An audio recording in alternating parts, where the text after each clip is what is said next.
Hello दोस्तों, मैं विजय स्वागत करता हूँ अपने ज्ञान क्लास में। जैसा कि हमने आज निर्देशांक ज्यामिति निर्देशांक का जो है कुछ इम्पोर्टेंट टॉपिक दिए हैं जो बार बार बोर्ड पेपर में पूछे जाते हैं। ठीक दोस्तों, तो आज हम इन्हीं को हल करेंगे। तो जैसे कि दिया है कि उस त्रिभुज का क्षेत्रफल ज्ञात कीजिए जिसके शीर्ष 2, 3 -1, 0 और 2, -4 है। ठीक दोस्तों, अब इसको हम क्या करेंगे, तो सबसे पहले जो है इन्हें हल करेंगे।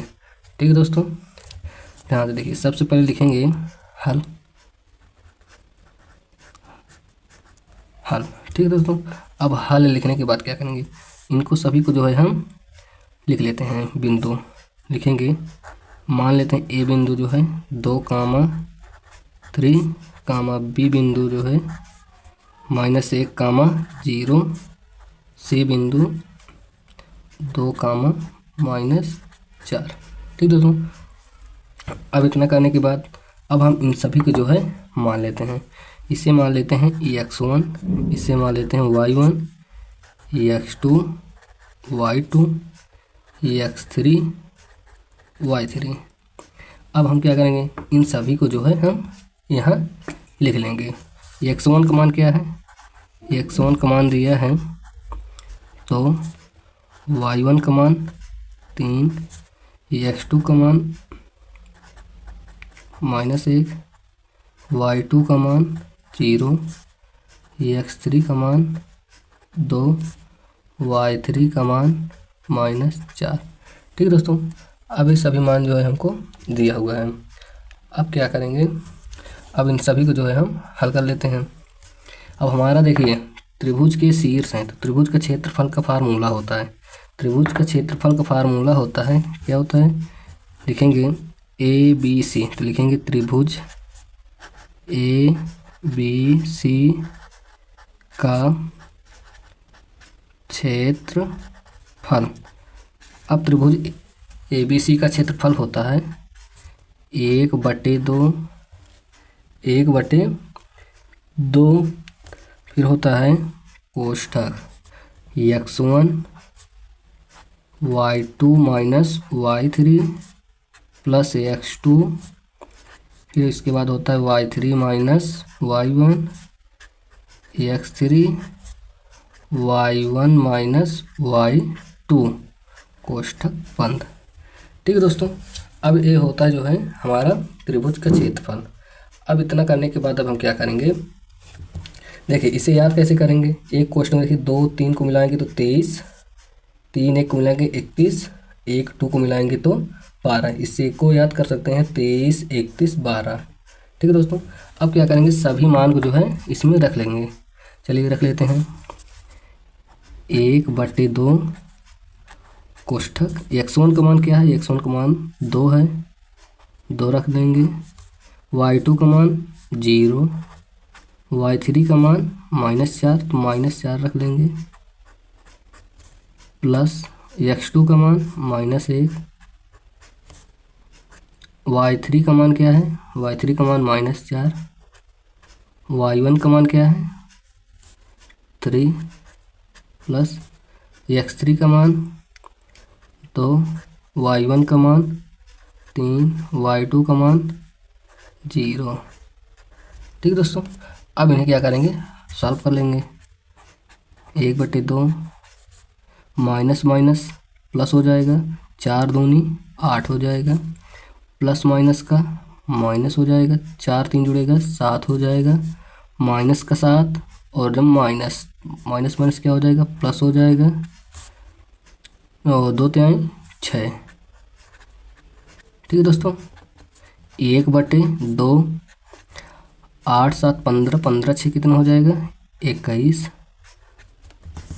अब क्या करेंगे, 21 को 2 में गुणा करा देंगे, 21/2 मात्रक हो जाएगा। क्या हो जाएगा, वर्ग मात्रक हो जाएगा, वर्ग, यही हो जाएगा इसका आंसर हो जाएगा। ठीक है दोस्तों, इतना करने के लिए जो है 4 नंबर के आते हैं।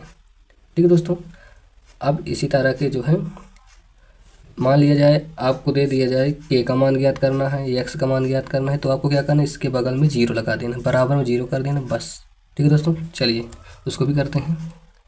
नेक्स्ट क्वेश्चन है के का मान ज्ञात कीजिए बिंदु ए 2,3 बी 4, के सी 6, -3 संरेखीय प्री बोर्ड में आया भी है।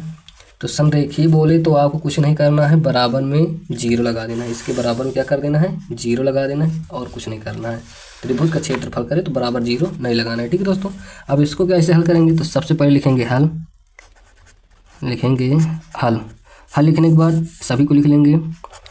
ए बिंदु 2,3 बी बिंदु 4, के सी बिंदु 6, -3।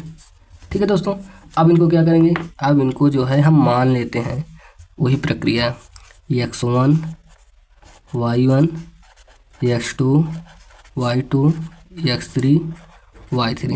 ठीक है दोस्तों, अब क्या करेंगे, इनको सभी को लिख लेंगे। x1 का मान क्या है, x1 का मान 2, y1 का मान 3, x2 का मान 4, y2 का मान के, x3 का मान 6, y3 का मान -3। ठीक है दोस्तों, अब इतना मान लेने के बाद अब क्या करेंगे, अब फार्मूला लिखेंगे। संरेखी का फार्मूला होता है, तो संरेखी का फार्मूला क्या होता है, त्रिभुज का क्षेत्रफल जीरो होगा। इसमें क्या होगा, तीनों बिंदु संरेखी तब होंगे जब इनके त्रिभुज का क्षेत्रफल जीरो होगा। ठीक है, तो इसका फार्मूला होता है 1/2 x1, वही फार्मूला रहेगा y2 - y3 plus x2 y3 - y1 plus x3 y1 - y2 बराबर जीरो। संरेखी तब होंगे जब त्रिभुज का क्षेत्रफल बराबर जीरो होगा फार्मूला में। ठीक है, अब इनको जो है हम हल कर लेते हैं। चलिए हल कर लेते हैं, सभी मान को जो है इसमें रख लेते हैं। ठीक है दोस्तों, तो 1/2 x1 का मान 2, y2 का मान क्या है, y2 का मान के, y3 का मान -3 है तो इसमें रखेंगे -3 तो ये प्लस हो जाएगा। ठीक है दोस्तों, x2 का मान 4, y3 का मान y3 का मान क्या है -3, माइनस y1 का मान क्या है 3 है, प्लस x3 का मान 6, y1 का मान क्या है 3, माइनस y2 का मान क्या है k, y2 का मान क्या है k, इक्वल में 0। ठीक है दोस्तों, अब इतना सॉल्व कर लेंगे। 1/2 इसको इसमें गुणा करा देंगे, 2 के 2 तिहाई 6 हो जाएगा, माइनस माइनस जुड़ जाएंगे तो -6 हो जाएगा, -6 का 4 में गुणा कराएंगे तो 6 चौको 24, यानी कि माइनस के कितना हो जाएगा 24 प्लस 6 18 माइनस 6 के कितना हो जाएगा 6 के बराबर 0।